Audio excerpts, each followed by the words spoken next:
In this video, we will look at the infill section within expert mode of FlashPrint. In the first group, we have our general options. Here, we can adjust the amount of top and bottom layers. This is useful to help provide a better finish on our model on both the top and bottom surfaces. Below that, we can now adjust our fill density as a percentage. 100% would be completely solid, while 0 would be hollow. Increasing the fill density will also increase the print time. Different filaments may work better with higher or lower amounts of infill. Next, we can choose our infill pattern. We have 4 options available to us: line, hexagon, triangle, and 3D. Hexagon is the strongest infill pattern, while line is the quickest for printing.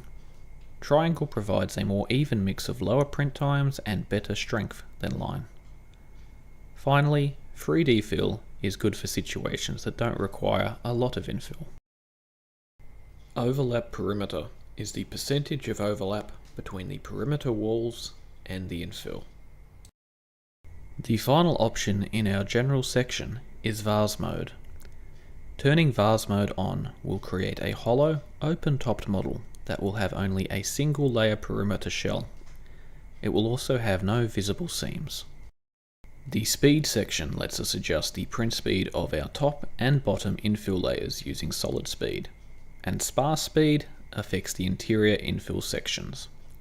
This option is a percentage of the base print speed that is in the settings in the General tab on the left side of the slicer window. Combine infill can speed up print speeds by combining overlapped infill within our model. We can adjust the settings for both solid and sparse infill.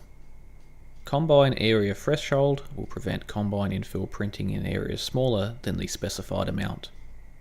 This is to ensure there is enough time for the layer to cool before printing the next. It will also increase print time slightly. This section lets us further increase the finish strength of our model. Using the first selection, interval layers, we can force a solid layer to be printed at the interval selected. We can increase the amount of solid layers printed using this selection. The final section in infill is infill control density. Selecting this option allows us to add a control list that can be used to print variable infill percentages at the layers selected. We can add or delete controls using these 2 buttons.